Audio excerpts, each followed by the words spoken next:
making it. You know, you can have gold and platinum records all over your walls. It doesn't mean anything. But knowing that somebody knows who you are and cares to listen, that's a big deal.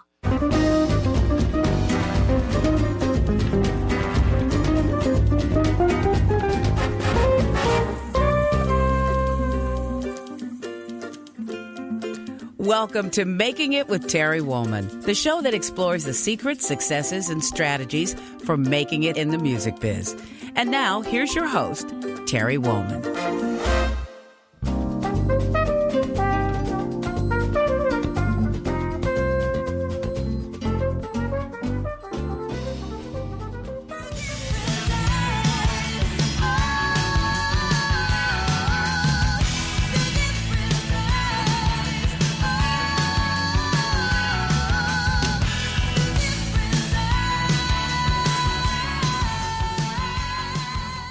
Welcome to Making It with me, your host, Terry Woolman. I really appreciate you joining us every week. And the reason why is because we do the show for you. You know, this information is to share. And I love the guests that I have on my show every week. And I've got a really special one today, Rosemary Butler, who I've known for a long time, but even before we knew each other, I've known of Rosemary from all of her touring and recording work. So I can't wait to share her stories with you. I want you to know you can find all of our episodes on entertalkmedia.com, Spotify, iTunes, under podcast. Just look up Making It with Terry Woolman. I created this show to focus on what it takes to have a lasting career in the ever-changing landscape of the music business. I first met my guest, Rosemary, sometime in LA. I don't even remember exactly where, probably just in a club, hearing you sing and through mutual friends, because when it comes down to it, it's a small community, you know, not just in LA, but across the country and across the world. So I think like-minded people gravitate towards each other, and eventually, fortunately, we all get to meet, and many of us become friends. Let me tell you about Rosemary. Rosemary Ann Butler is an American singer. She began her career playing bass guitar and singing in an all-female band named the Ladybirds while attending Fullerton Union High School in Fullerton, California. The band appeared on several Los Angeles television shows before opening for the Rolling Stones in 1964.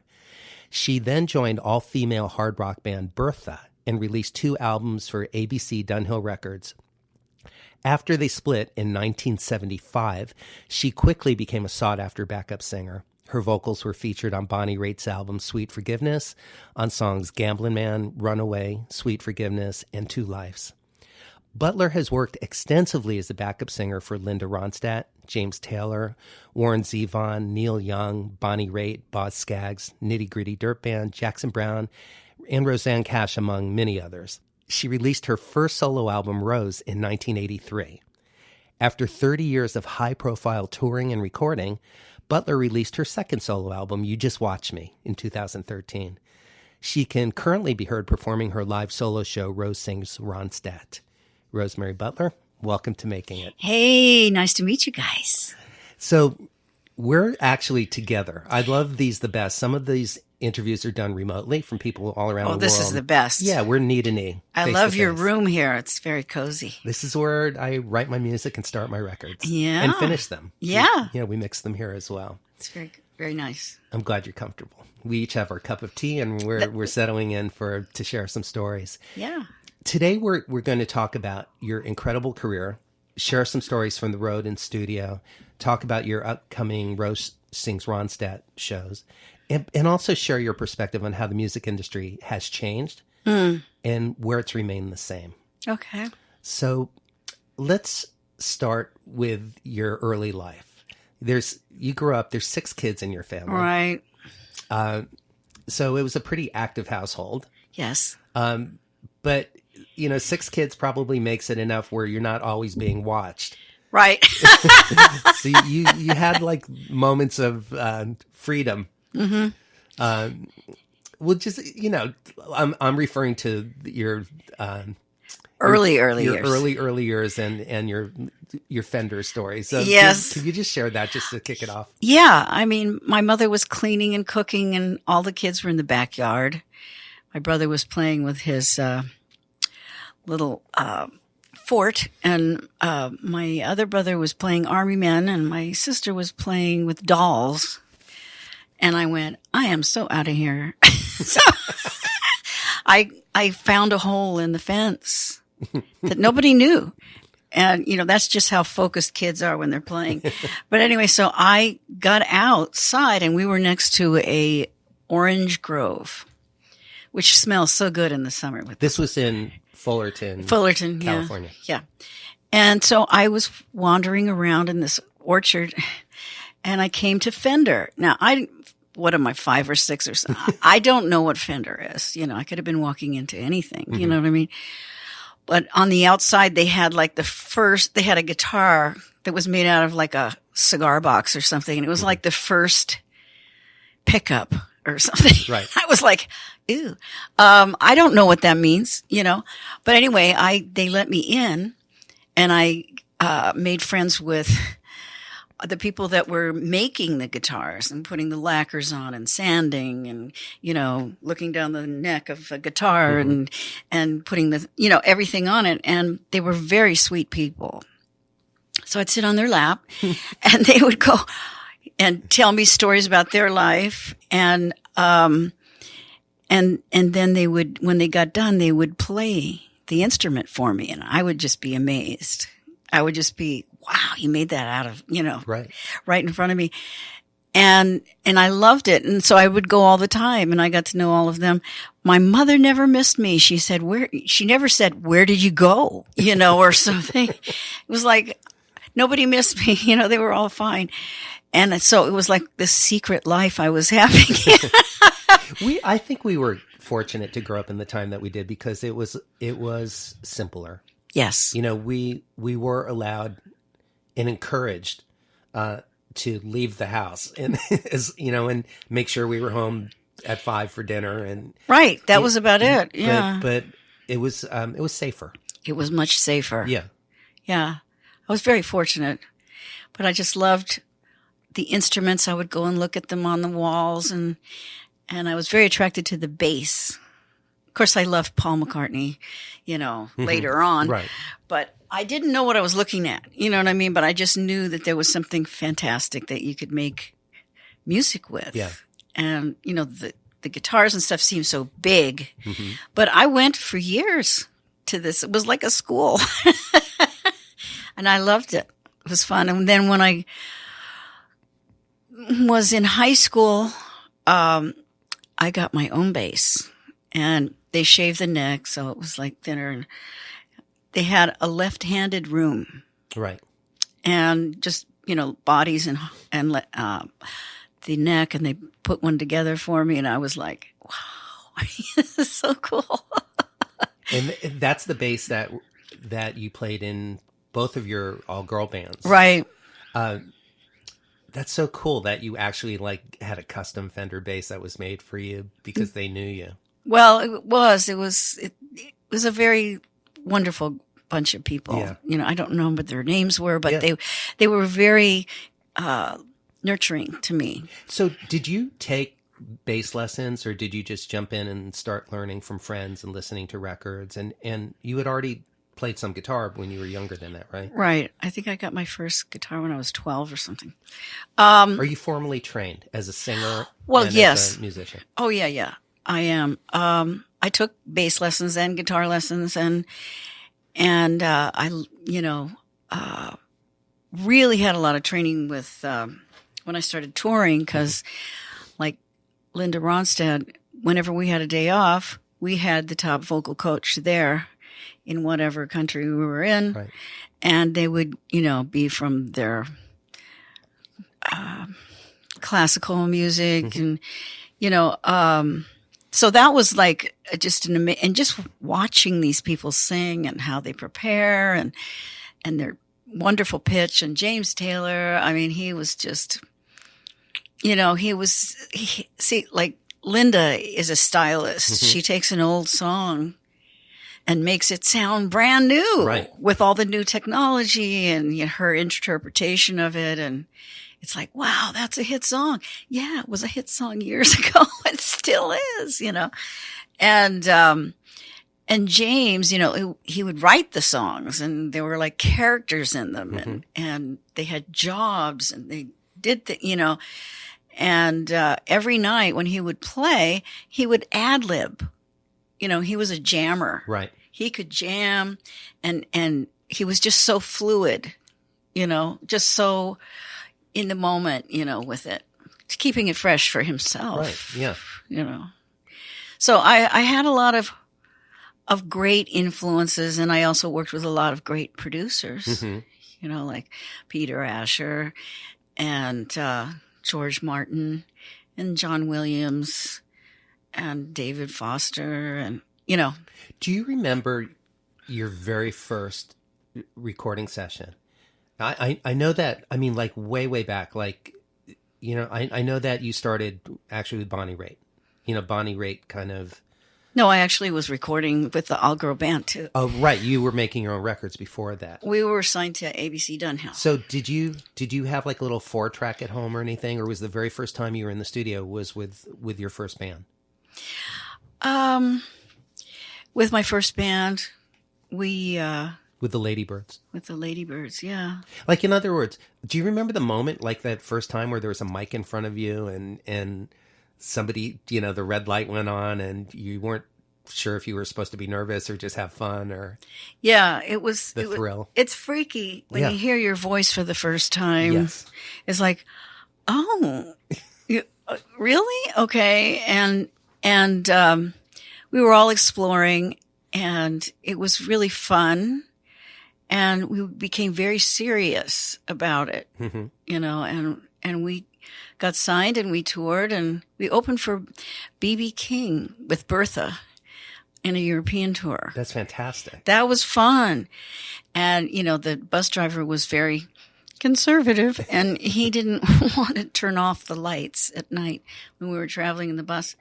But we would see, BB on stage, and he would just be making you cry, and you would cry, and then he'd look at you and go, ha, gotcha. Every night. Why didn't the driver want to turn the lights off? Was he trying to be protective of you in a bus with a... Yeah, but they were sweet. Yeah. They were sweet. And they had a battery operated record player in the back. Oh, perfect. And they had all these old blues songs that were like some of the first ones ever recorded. And we were like, wow. They were smoking cigars, had all these cameras, and, they were like, older gentlemen, and they were very seasoned. And it was...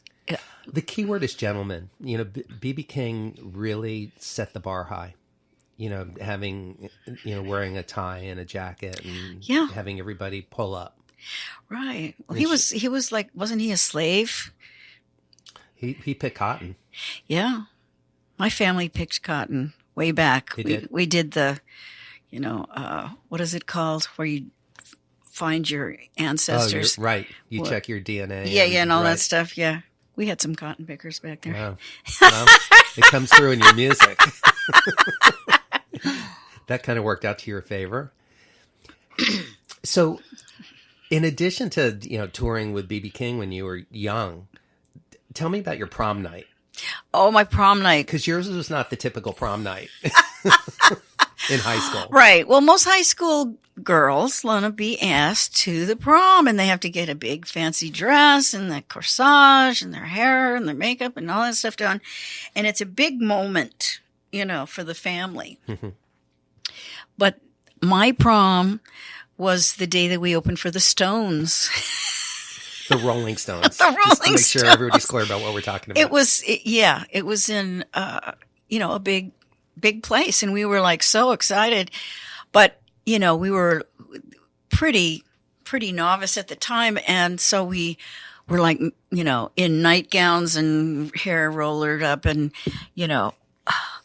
a clay mask on or something, trying to look as nice as we could. And they came to our door, our hotel door. The band, the guys. And we went, oh, wow.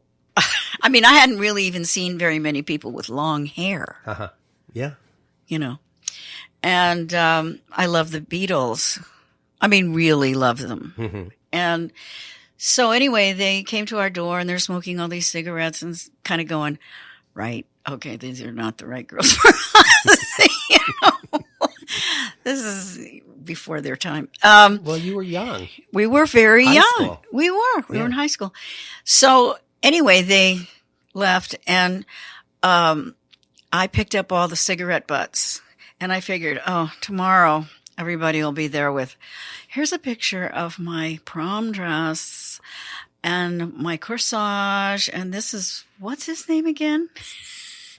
And then I would sell Mick Jagger's cigarette butt. Yeah. I sold them all. A young entrepreneur. Were you always good at business? Well, you know, I learned from great people. Yeah. I learned from great people, and I was very involved in the union. Mm-hmm. And I think that, somebody said, you know, when I would get a gig or a tour or something, I would tell my friends that were singers and say, why don't you come and meet James Taylor or, you know, whoever. And I also did that when I was doing commercials. You know, we're flying around and we're going to have a day off on this day. So why don't I fly in and do a commercial and, you know, and then when we play there, you can meet Linda Ronstadt or, you know, whoever. Yeah. So it was like my card, you know, to get people to get involved. And, but I remember I was doing a session and they were all union and I was like the newbie. And they said, hey, if you want to have retirement and health insurance, you better join the union. Mm-hmm. And the union will fight for you. Right. And they will really make you more of a professional than if you're just floundering around getting whatever came by, you know. So I was very grateful to them. That's wonderful advice. So when you first started touring, because, you know, for recording, it was a little bit more regimented as far as what scale was. Uh-huh. You know, if you got called in to sing on a record or sing on a jingle, you didn't really have to, or sing for a TV show on camera. You weren't really having to negotiate for yourself if you were in the union. That was... Well, you learn to, because they could take your recording and sell it, or that, you know, they can put it on something else, and I didn't even think of that until it happened. You know? Well, and then I went, oh yeah, and then I had friends that were in the union, and I said, well, what is scale? You know, I don't even understand that. You know, how much am I worth? You know, I don't know. I do these things just because I love to do them. But I have to make a living. Right. And so I learned how to negotiate, and I'd go, well, you know, and I went to a lot of union meetings and learned how to do contracts and, fill them all out and make sure it was all legal and everything. And I met Michael McDonald before he was in the Doobie Brothers or Steely Dan, and just loved his voice so much, and we had such a great connection, and we had the same kind of vibrato, and I went, okay, he's making triple scale and doesn't like to do paperwork. I know how to do paperwork. I'll get triple scale. So I started booking him on all these sessions with me. Right. And that's when I became a contractor. Smart. And I went, okay. You know, I know how to do the business part of it. I'm happy to hear that, because it's so hard sometimes in our business for people to really know their worth. Right. And part of the reason is because the range of what we get paid is pretty dramatic. There's a dramatic difference between the highs and the lows. Yes. All within the same year. I'm not even talking about the ebbs and tides of our careers and the ups and downs, but you know, you might be singing at the White House one day and on TV the next. I know you did. These are not made up examples, you know, or singing on the Grammys or the Emmys. And then, the next week you're singing in some club in Santa Monica. Right. And not getting that amount of money because it's a local club gig. And it's always kind of a mystery to a lot of people to really understand their value. Right. Or their worth. Right. Because you go in and do the same job. You're still going in and you're given 100%. Mm-hmm. You just, wherever you show up, Rosemary. Oh, thank you. You bring it. Well, of course, I really, really am inspired to do it. Yeah. And honored to do it. And I feel grateful that I got to do it and still do it. And, how are you supposed to know? Well, the union knows. Mm-hmm. They know everything about film, radio, internet, and then you become a voting member. Right. Once you know your worth and you know that you can hire people. Right. I hired 100 voice choir for Neil Young. Right. That's a lot of paperwork. That is a lot of paperwork. And that's a lot of cat herding also. It is. We were there all day. It was like, but we got it done. We got the whole album. I think it was 12 songs in one day. You did. Wow. At Capitol. Yeah. Yeah. It was just the harmony parts. But it was like, wow, okay, I can make money as a contractor, not even sing or conductor or whatever. Yeah. But I did sing. Mm-hmm. And it was a video, and it ended up, a portion of it on their album and YouTube. I mean, there's so much going on with the industry with all of these free ways to hear music and streaming and, all this stuff. And it happens so fast, Yeah. And you had 1 million views and you didn't make a penny, It's right. like, what is that about? Yeah. It's pretty horrifying. It is horrifying. Because I've had over 1 million streams on my single songs, and great. And it is great, but the money doesn't reflect it. No, certainly not like it used to. Yeah. So how do you stay current then on business? Okay, well, go to meetings, Okay. Go to the after meetings, and talk to people. And I read Music Connection magazine. Mm-hmm. They have a lot of current artists, younger artists, like in their, still in high school or whatever, and try to keep up with the technology, which I'm not great at because I'm not an engineer. Mm-hmm. But what is making that sound? And how did they do that? And watching these artists with the arc of their life, how their music has changed, and how do they fill these giant tours? I mean, the marketing of music is so important, and having a fan base and keep feeding the fan base. You haven't done a record and whatever, you have to have something for sale, right? And so it's work. It's the work side, it's the left brain and the right brain. You can't just be a musician if you want to make money. Absolutely, you have to know how to book yourself. You have to know, where you're going, where you're trying to go, and you have to get the word out, go jam with a whole bunch of people, and they'll go, oh, hey, that sounds pretty good. Maybe she'd be right for this. I did a lot of that in the beginning. Well, you also kept your eyes and ears open for opportunities when you would already show up for something. Right. So, I would do that. And case in point is singing with the Beatles. Right. Share that story, because the coolest thing about that story for me is that it wouldn't have happened if you didn't see it as possible. I mean, you were there, you saw an opportunity, and you created the opportunity. Well, I really loved the Beatles and was so influenced and learned so much about harmony and songwriting and stuff from them. But my dream, I mean, everybody has a dream or some kind of goal or something, even as a child, was to meet them and sing with them. And I didn't know how it was going to happen. But, here I am singing with James Taylor, and he'd go, oh, well, on our day off, I'm going to go and visit with Paul at his house. And I went, can I go, please? And of course, Peter Asher, Paul lived with him, and, he was dating his sister. Right. And so I thought, wow, I'm getting a little bit closer here. Maybe, you never know. And, so I got a call to put together, I did a lot of charity work. This is how you meet a lot of people. A lot of people.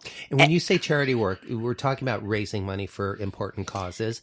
But my question is, were you getting paid for those or were you volunteering? No, that was a volunteer thing. Okay. It was at the Hollywood Bowl, and Which speaks to that question of still not forgetting your value and your worth, even when you're working for free. right, It doesn't mean you're any less. right. You can't have them come knocking on your door and say, "Gee, we think you're great." You have to get out there Right. and show them. You know. Absolutely. So I mean, even the greatest artists do charity work. You know, and so this was for Earth Day. Mm-hmm. And I had no idea. I put together this choir with another girl's help. And we showed up. We were going to sing with Kenny Loggins, who I love, Mm-hmm. who later on my last album, he came and, you know, had me pick one of his songs that, you know, he had written, and he played on it, and he and I sang on it, and we made a choir, and he fantastic. produced it and arranged it, and he was there, and I was like, wow, this is all for free? I mean, you know, that was really a blessing. And when I was sitting next to him and he was thinking about what part he wanted to do next, I could hear his muse. Right. Yeah, you were that connected. I was like, wow, I know what he was going to do before he did it. Right. And I've never had that same experience with anyone else. But he's a very special person. Yeah. And I always loved him the first time I heard his voice. Anyway, so we're all doing this Earth Day thing at the Hollywood Bowl with Kenny Loggins. And who else is there? Paul McCartney and Ringo Starr. Mm-hmm. And, you know, I'm panting. And so is the whole choir. Sure.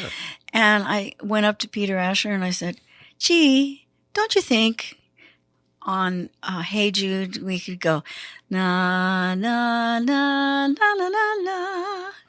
And he said, sure. And we got to do it. Just like that. And it was like, yeah, hello. And so we did it. And Paul, I don't know how he knew about me, but he did. And he put his arm around me and we walked off the stage together and I was floating on a cloud. I was like, wow.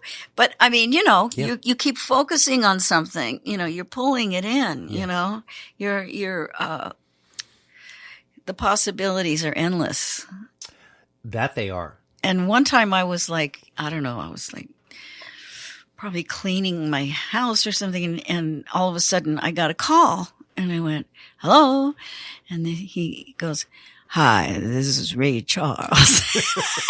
I went, wow, that really sounds like him.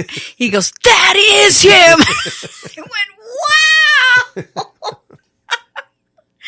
And I got to sing with him. And he was like one of my very first, you know, people that I just loved when I heard his voice. And I was flabbergasted, totally flabbergasted that he called me personally to do it. Yeah. And then he called me in to organize the harmonies. So we went to his studio, which is now a national treasure or something. On La Brea? Or somewhere around there. It's in like Inglewood or something. Yeah, yeah. You know, with all the original stuff and pictures of him with his flashy outfits and him with each president, you know. And we got along really great. And I, you know, had never worked with someone who was blind before, you know, and so I learned a whole bunch of stuff. Right. And he'd say, okay, sing this part. Okay. And then he'd record it. And then he'd sing this part. Okay, now sing this part. Okay, no, I don't like that. Okay, and then I would sing this part. So I became like a keyboard for him. Wow. And I loved that. You know, I was like, wow, that is so cool. And then, you know, we sang and he was getting pretty old by then, you know, but he was on probably the first jukebox I had ever heard. Sure. You know, when we were talking the other day, just getting ready to set up, you know, to coordinate this conversation today, you had said to me that, and I totally related to this, that sometimes when you look at your life, it just seems so unbelievable. Yeah.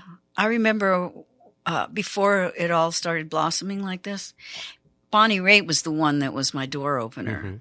You know, we were like touring around with Bertha and, you know, playing smaller gigs, but we were still on a tour, and we drove the truck ourselves, and all that. And we had this opener whose name was Catfish Hodge. And he was like a single act, and he played blues, big red hair, and he and I would always get together and have pies and coffee. And he was funny. And anyway, he was doing an album, and he says, I want you to sing on it.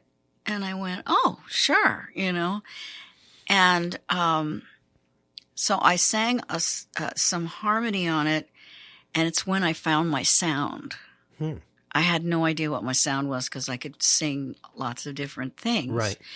And you learn when you're singing with other people how they do it and their, quirks and greatness and stuff. So anyway, I sang on that, and I was so flabbergasted to hear it, Oh, I'm a belter. Okay, that's what I do. And of course, I can do lots of things. Sure. But that was like my button. That's, oh, you want a belter? Call Rose or whatever. And so that was exciting. But then Bonnie Raitt was on the next session with me and Catfish, and we sang in harmony together. And Bonnie is hilarious. She's so funny. She's so out of the box. Isn't she crazy fun? Yeah. We adore her. She's like really a smart businesswoman too. Sober, just as a judge, but funny as hell. And so anyway, we hit it off like two old sailors. We're like, yeah, let's tell some old, touring stories and stuff. And she was silly. She would go, oh, I wonder how you'd look as a redhead. So she'd put her hair around me, Anyway, we were laughing, and so she was looking out for me, and I didn't realize it. And then I sang on her record, and so I did some touring with her and some TV video. Well, that's when I first became aware of you. I mean. Even though it was years before we met, because I was still back in Miami back then. But, I was paying attention to what was going on in the music business because I wanted to actually do what you were doing. I mean, and actually, I was probably older than you. you've got a couple of years on me, but the thing is, I guess what I want to say is thank you, because I don't get the opportunity, very often, we all grew up reading album credits. Yes. Flipping an album over. Remember when they used to have those? Yes, I sure did. And I always wanted to be one of those people on the back of a record. And you are. I am. I'm also on the front of a record now, That's too. Right. That wasn't the original goal. I wanted to do what you were doing. Like, I'd flip albums over and I would see vocals, Rosemary Butler. And, I knew who you were from your recordings and from your touring. And I thought, I want to do that. I want to make records. I want to tour. And so so thank you for inspiring me. Oh, my pleasure. Are you kidding? Yeah. But one of the questions is, did you have a plan? Like when you were growing up, and you traveled around a lot too. I mean, one of the things I know about you is you were destined to be a traveler. Because, I was an Army brat. Yeah. And we traveled across the country 4 times before I went to first grade. So I thought that was normal. Yeah, and that, I guess maybe that made you the odd girl out a little bit. I was always the new kid. Right, the new kid. I didn't dress like them. I didn't look like them. I didn't know all their little things that they did. But did you have, so, I mean, that's why the road is comfortable for you. I mean, it's you thrive on it. Yeah, you thrive on it. You have a hunger for travel and for seeing and taking it all in. Well, my mother, had 6 children, so she was from New Zealand. Mm-hmm. And, I'm sure she would have loved to have been able to travel around. And she did in a car, back and forth, but, around the States. But, my dream became, wanderlust. Mm-hmm. I mean, it was what I fantasized about. I want to see Egypt. I want to see Israel. I want to see, all these, and when you go there, like with James Taylor, he was really a world traveler. Yeah. We went to Israel. Now, this is like the Bible live. Right. You know, it's like, wow, this is not Disneyland. Yeah. And there's like fascinating things, you know, that become real. Right. They're not fantasy. They're not a cartoon or a movie. Right. You know? Yeah. And I always remember when I mean, I could do a whole hour on just Israel, but I was walking around by myself because everybody had their own little upbringing and were looking for those things in Israel. Right. Because there's so many different religions there. I mean, it's insane. Yeah. And so I'm walking around and, you know, I saw the Wailing Wall and I saw, you know, the Catholic Church, the Christian Church, and all of a sudden this guy comes out of a muezzin, you know, and starts going, oh, you know, whatever that chanting thing is. And everybody drops to the ground. Right. I'm like, wow. And I kind of got lost and I went out one of the wrong doors. And it was like everybody was carrying those big big things of baskets on their head and water and all this stuff. And the girls all had all the saris on. And there was a guy there that had hookahs on his back. And you could just come over and get a puff or something. I was like, wow, this is really foreign. Yeah. And then I went to Japan a lot of times, on a tour as a background singer. And then I found out that the big Shogun promoter was in America. And I thought, oh, all those wonderful dinners that he, you know, took us to. We even had an American Thanksgiving with a turkey, you know, in Japan. Pretty hard to find. That's pretty sweet. That was very thoughtful. Yeah. So anyway, when we were doing big arenas and stuff, but anyway, so then I got his number and I wanted to take him out to dinner while he was here in America. And so we're having this lovely dinner and everything. And he goes, what do you want? And I went, no, I just wanted to welcome you to America. He goes, I was born in New York City.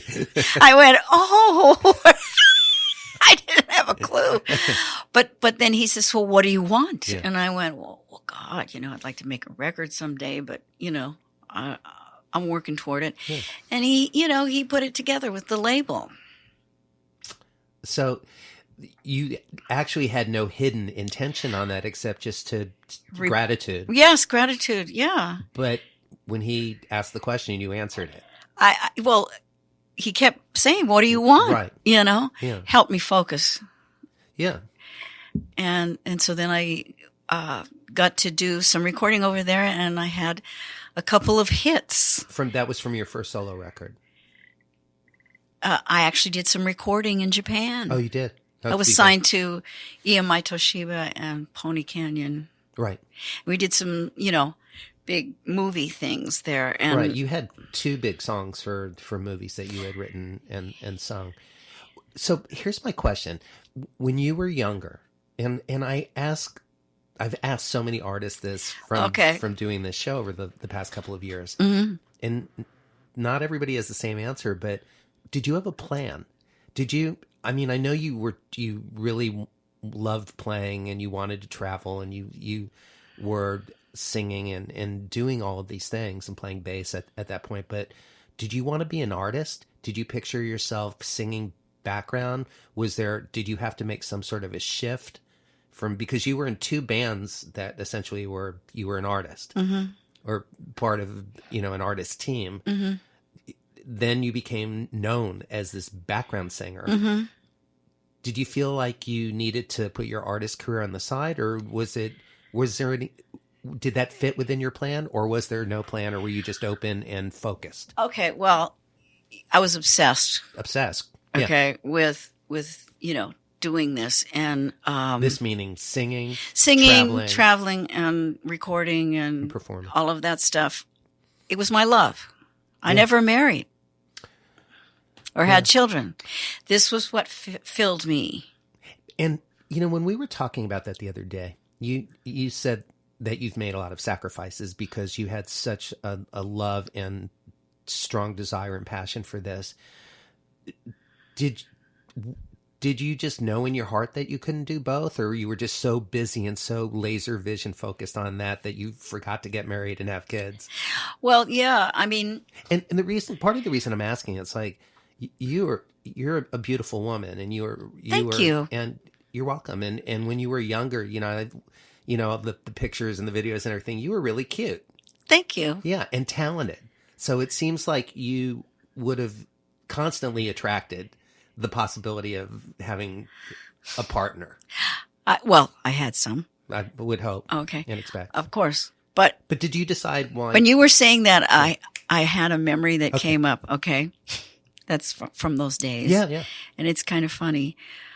We were playing, this was it Bertha? I think it was Bertha. The beginnings of Bertha. And we were playing at the river. And it's really hot at the river. And we're playing in some little bar.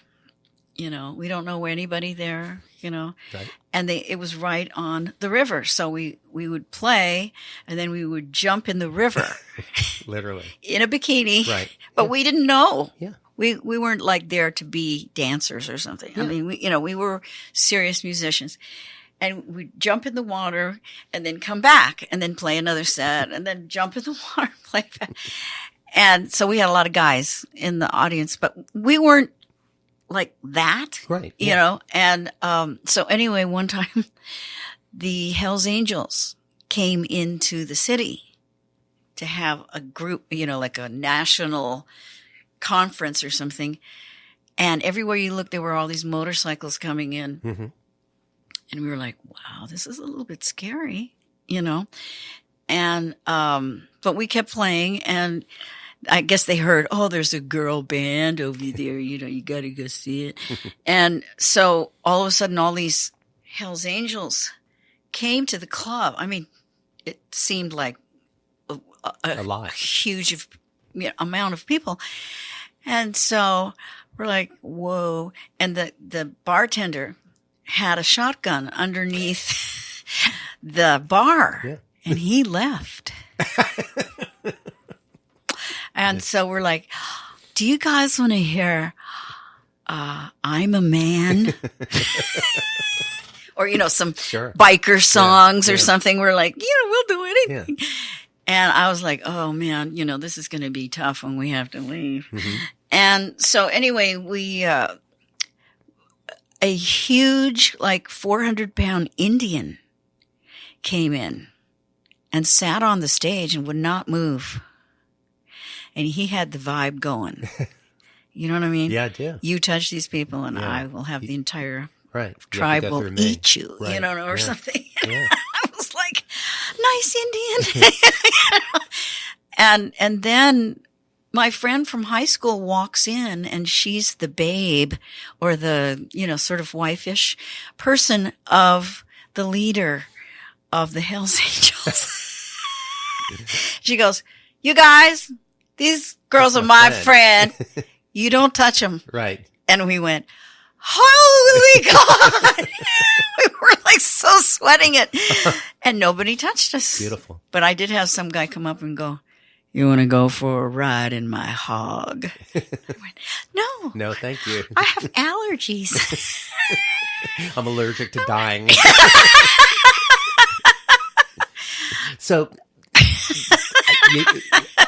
I know that you have, thousands of hours of stories, but back to the question. The question, yeah. So, did you feel like I know that you made sacrifices. We all have. I have as well. Everybody does. Anybody who has achieved anything in their life has made sacrifices to get there. Right. But do you feel that you compromised or missed out or sort of had made a left in your career, didn't become the artist that maybe you thought you were going to be, even though you are an artist and you have solo records out?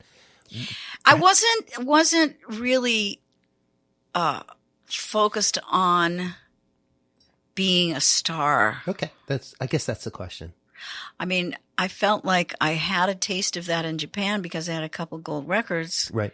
And I did a lot of TV there and stuff. So I knew what that was like, and I loved it. Yeah.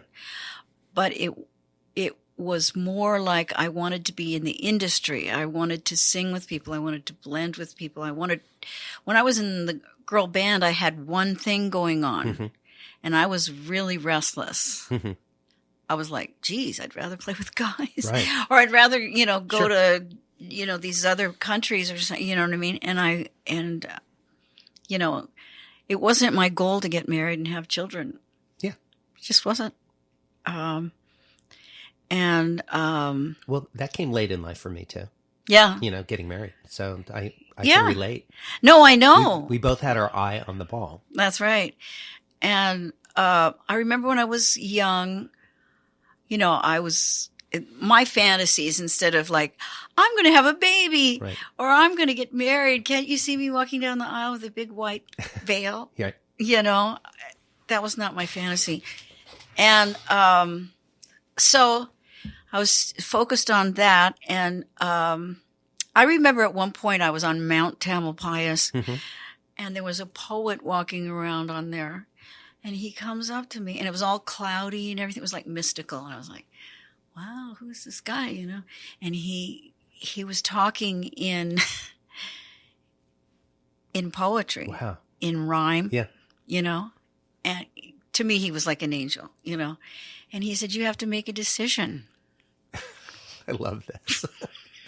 You have to either go for the married babies, Right. or the music. Yeah. He goes, you have to make a decision right now. And I made it. Well, and you made a great one. And it's not too late. No. I mean, I can't have a baby. You can still be married. I can still be married. Yeah. But it's possible. It's possible to have both. Some people are able to find balance, and some are not. I know. And it's always kind of a marvel and a mystery to me. Yeah. How life works in that way. Yeah. But no, it's not too late to do anything ever. Well, I think that you can't push the river either. I agree.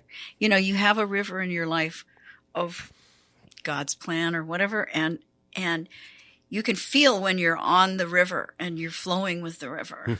Oh, I just had another flash. Sure. Of a story. And when you're trying to go against the river, you're like, no, I want to do that. And the river's going, see ya. Yeah.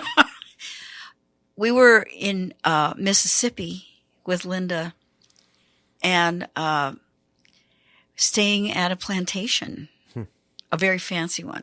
It was right on the river. And it was so old that it had like a cannonball right next to the front door. And there was like a smaller river that went to the left of it. And they had the big dresses and the southern parasols and things like that. Yeah, all that stuff in the army, the Southern Army outfits, and then some little houses for the guests. And she stayed in the big one, and all the furniture was like from that century. Yeah, and it seemed like it was alive to me. Yeah, it had Civil War energy to it. It had Civil War energy, and we had a day off, and of course I'm still walking around by myself. And I go down the smaller river, and they're like the logging. The guys are walking on the logs, doing the whole thing. And I'm like, wow, this is really different from what I've experienced. I thought it was pretty fascinating.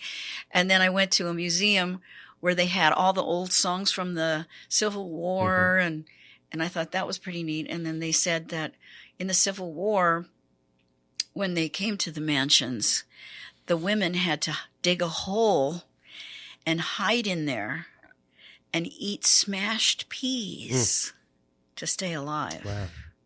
I was like, wow, smashed peas. I thought I had it bad. Right. I thought it was rough being in the music business. Yeah. But anyway, I took one of those wheels, boats. A paddle boat. A paddle boat down the Mississippi. It was so strong. Oh my God. Oh, the current. Yes. Yeah. And if you fall over, you're dead. Yeah. They can't help you. Yeah. And so I was going from the little river to the big river, and it was like, it was just so powerful. I mean, it was an experience that I'll always treasure, Just That's a great memory. you just get into these. I mean, if you follow your river, follow your flow, Right. when you feel like, oh, I'm not flowing here. What's going on? So that was a real visual, in your face, reminder of going with the current and not against it. Right. And also life. when I feel like I'm stuck Mm-hmm. or it's not moving, I have been told by my guides or whatever Mm-hmm. that just be patient. There's angels or, God or whatever that's out in front of you that's setting things up and it's not quite ready yet. Right. And I go, oh. And then I see it happen. Right. And it's not something I could have ever planned. Right. But synchronicity, all these things have to come together. I can't do that. Right. But they can, and they do. And then you show up prepared. And you and I are here. Yeah. I couldn't have, it's just, there is a flow in your life. Yeah. And sometimes it's rough waters, and you're like, I didn't plan this. This is not what I want. But you have to deal with it, and it makes you stronger. Makes you really stronger if it doesn't kill you. Agreed. They always say. I do. But, yeah, I mean, you have surprises coming up. Hold on. You don't know what it is yet. So I'm curious about a couple of other things. One is that, when you were talking about working with Ray Charles, you had never worked with somebody who was sightless before. And I know that you teach blind, deaf, and autistic kids. Love it. You sing in Spanish, Portuguese, French, and Japanese, and you also know sign language. Yeah, my sister taught me. Was your sister deaf? No, she just learned sign language. My other sister's husband is deaf. Okay. And one of my sisters has hearing stuff. Okay. From cancer. Okay. But she's okay. Anyway, so I just would watch these people on the side of the stage doing the lyrics to concerts and stuff, and thought it was so beautiful to see. Mm-hmm. How do you do? What does this mean?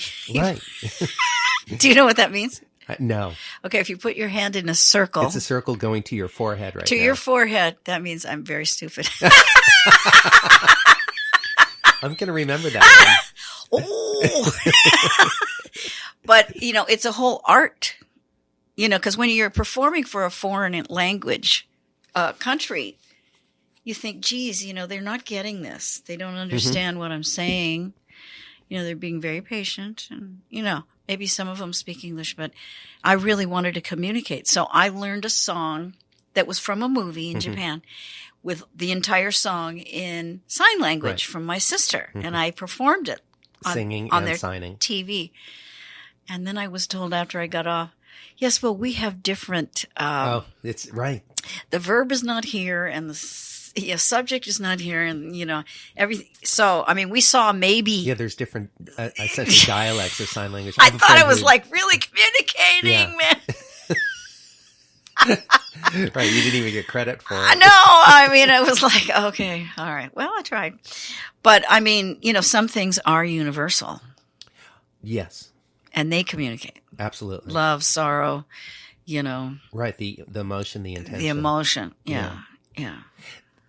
So, with speaking all these various languages and working with, in your mentoring and teaching, working with different disabilities, are you just like a curious sponge going through life? Curious sponge. That'll be my next album cover. Right. That you are good at learning languages or learning how to work. If someone pays me. Oh. You figure it out. I figure it out. Yeah. I mean, because I was in France. Right. I know what that sounds like. Right. Because I was in Brazil. I know what Portuguese sounds like. Because I was in Japan. I know what it sounds like. Right. I'm really a good mimic. Huh. And in my show with Rose Sings Ronstadt, yeah. I had to learn a mariachi song. Yeah. To show that side of her. Right. Oh my God. It's really, I mean, I took a couple years in Spanish in high school, but I didn't use it every day, And so I had to learn to sing in Spanish, and this weird, like extra bars, and no, it was really, you just have to flow with it. Right. It's not the form is not the same as what we're used to in our pop Not music. at all. And the way they tune the trumpets and the strings and everything is like different. The sounds, the instruments are different. So obviously, or my thought is the reason that you're doing Rose Sings Ronstadt is because Linda is a longtime friend of yours. You've worked together for years. You love and honor and revere her work and her. Yeah. Is that the reason you're doing the show, is to keep Linda's music? Well, she can't sing anymore. Do you feel... Did you see her documentary? I haven't seen it yet. You have to see it. It's on my list. Oh my God. Yeah. She was such an amazing artist. Yeah.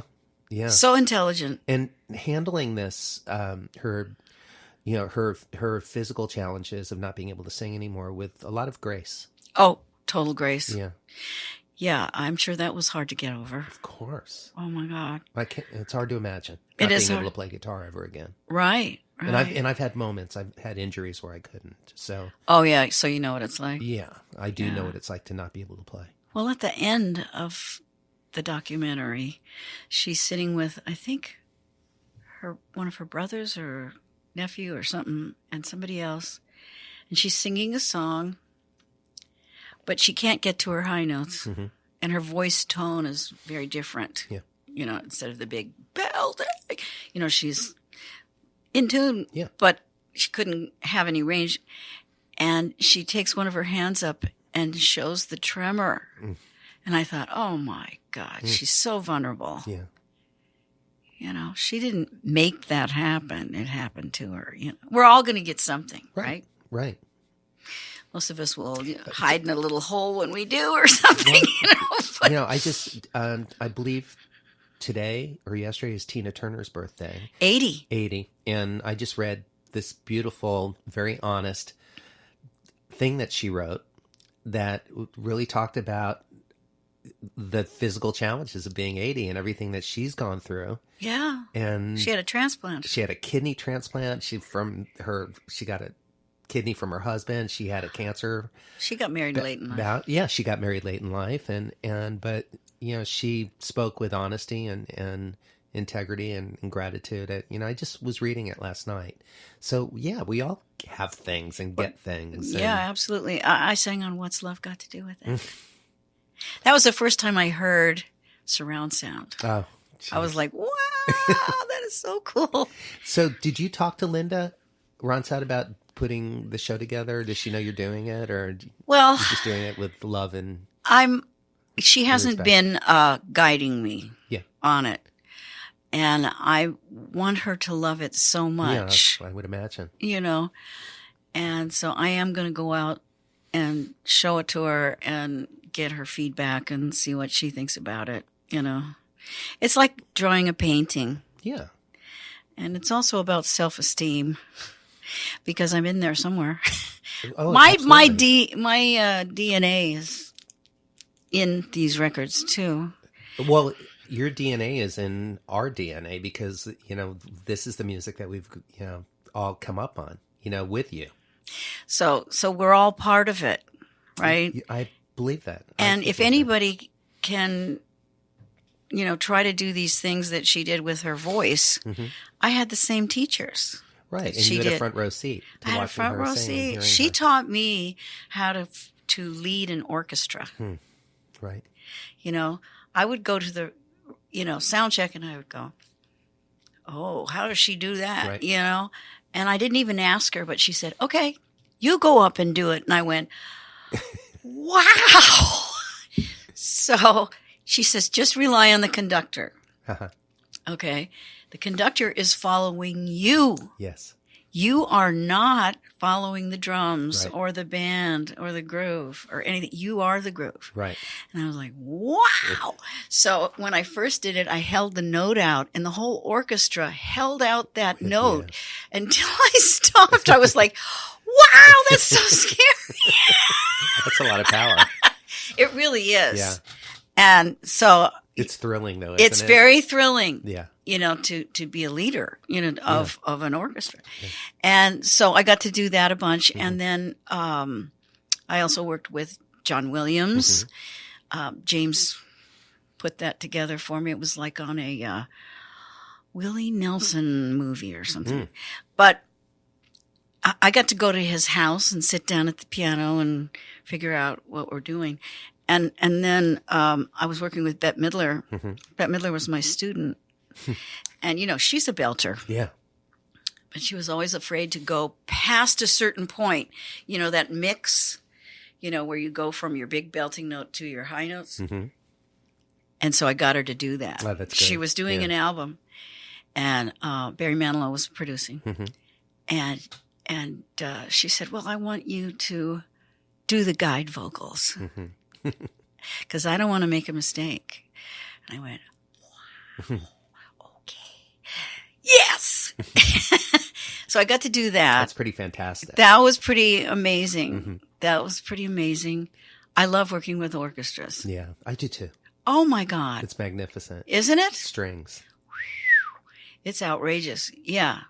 And most of the tours you do are like lots of guitars and drums and cymbals. Sure. It's like not the same delicacy as that is. But well, we are going to post on the EnterTalk Media page the link to get tickets to your show. But tell everybody where and when. Okay, it's December 1st. Coming up. Okay, it's at the Ventura Harbor Comedy Club. But we're not going to be comedy. No, not at all. I'm pulling the curtain over that sign so nobody sees it. But it's a beautiful club. It's right on the harbor, and all the windows have views of the harbor. And are you recording or videoing or anything? Or? We might. Okay. We might. I know they had to make a bigger stage for us. Nice. And a bigger PA, which was really kind of them. That's great. Well, yeah, it's a little supper club. I encourage everybody to go out and see this show because it's going to be a lot of fun. Yes, it will. I want to. We're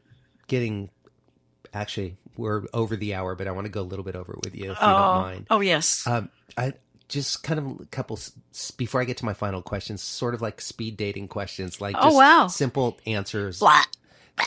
Exactly. Because you've worked with so many people, and I just want to just ask you. I'll throw out a couple of names, and I want to know like what was maybe the most important lesson you learned from them, from touring with them or becoming friends with them, recording. Mm-hmm. Linda Ronstadt.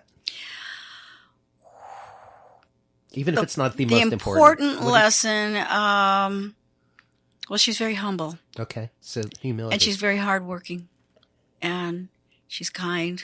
She has soft power. You just want to please her in any way that you can. She doesn't have to yell. She doesn't have to get mad.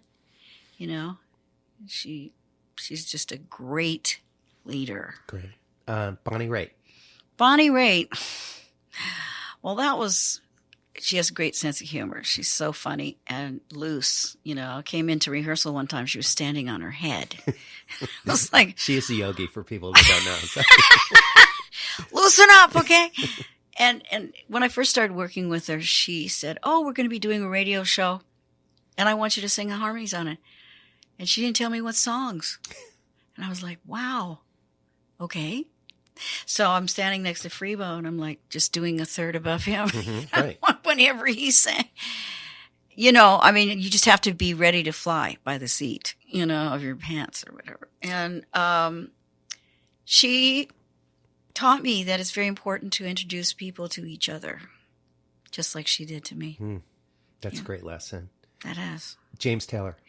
God, love him so much. I can tell when you sing together. Yeah, he's very mellow, although he's very intelligent, extremely witty, and his humor is subtle because it's so intelligent. Mm-hmm. Every night he would ad-lib, and he was very consistent. That's a lot to pull. Yeah. All around the world and be responsible. Mm-hmm. You know what I mean? It's like keeps you busy. So let me see. Wow, so many things. Pick one. Okay.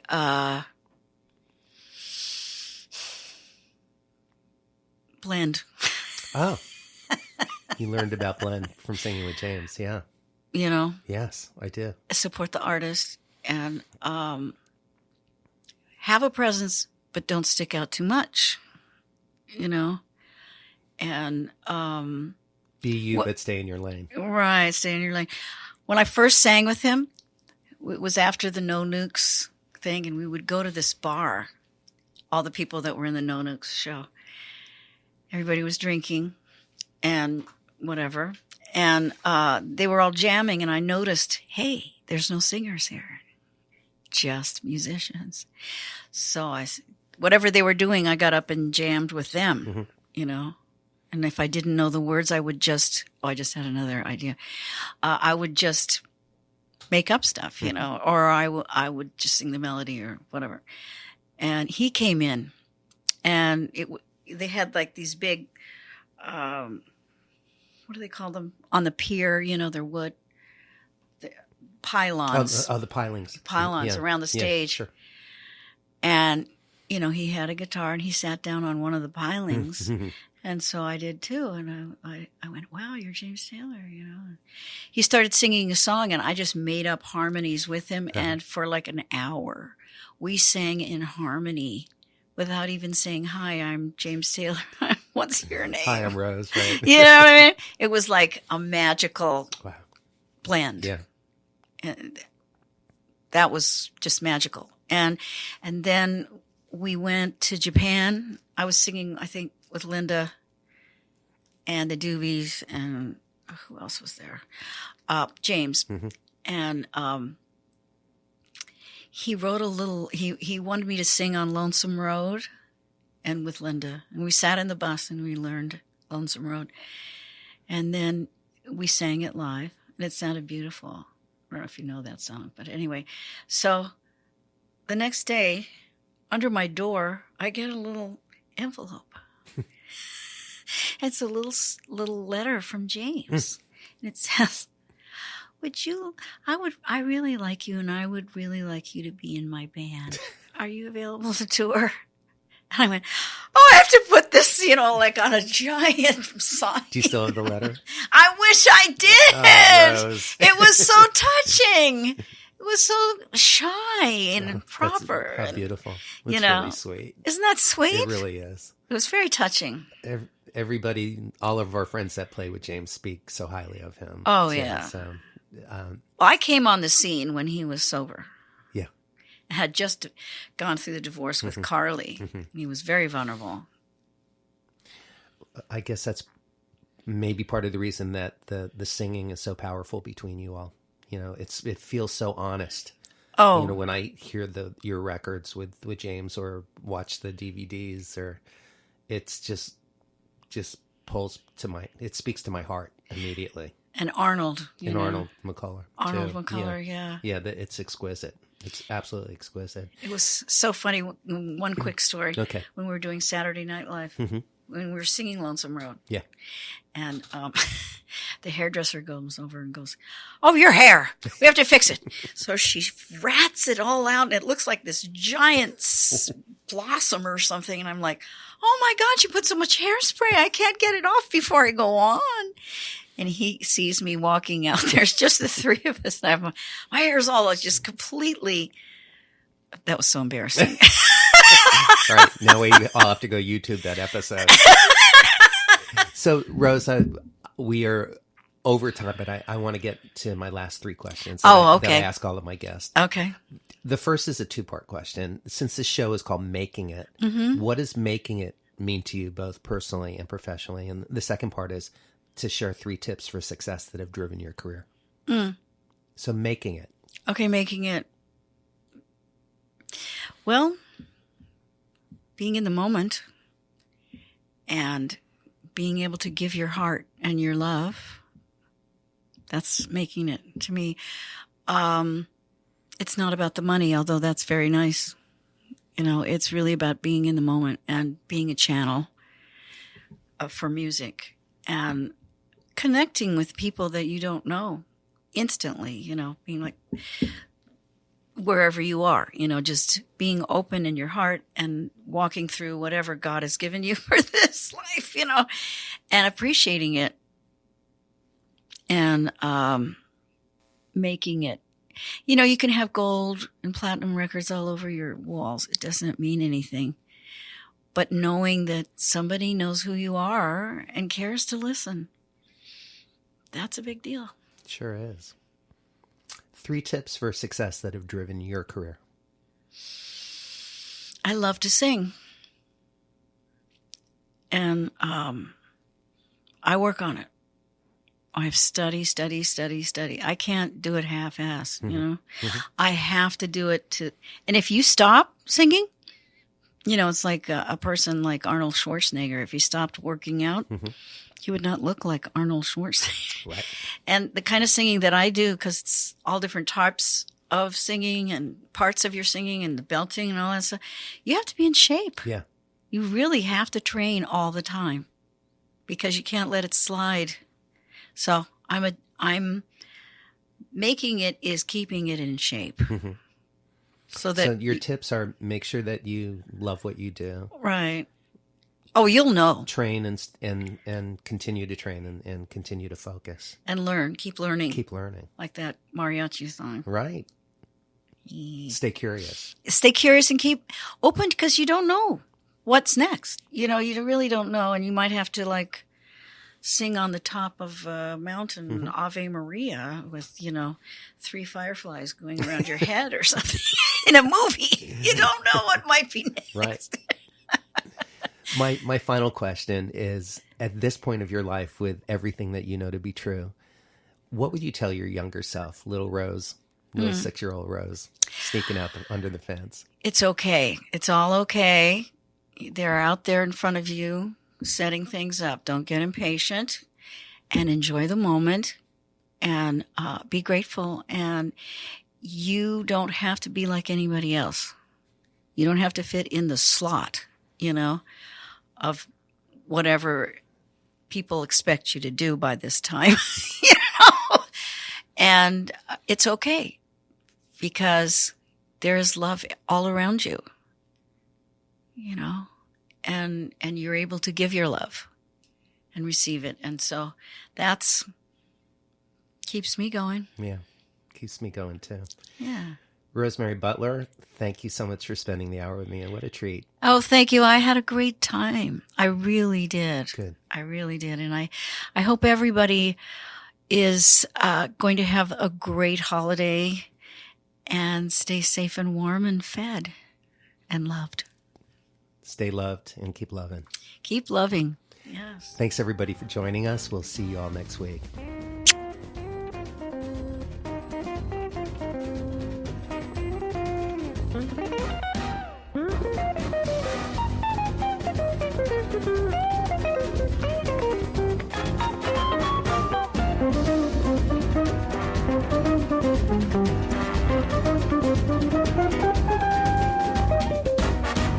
Tune in again next week for another great episode of Making It with Terry Woolman.